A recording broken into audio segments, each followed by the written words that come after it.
inilunsad ang kadiwa ng Bagong Bayaning Mangingisda o KBBM program.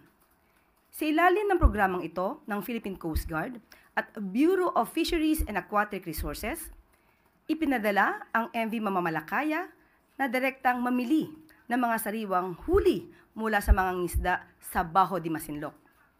Bukod sa pagbili ng huli, ay magbibigay rin ito ng subsidiya sa krudo at yelo bilang tulong sa mga mangingisdang nahihirapan sa transportasyon at iba pang gastusin.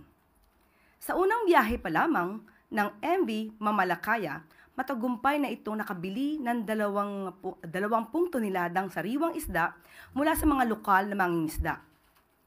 Sa KBBM, sama-sama nating itinataas ang dangal ng mangingisdang Pilipino habang pinangangalagaan ang yaman ng ating karagatan para sa kinabukasan ng buong bayan.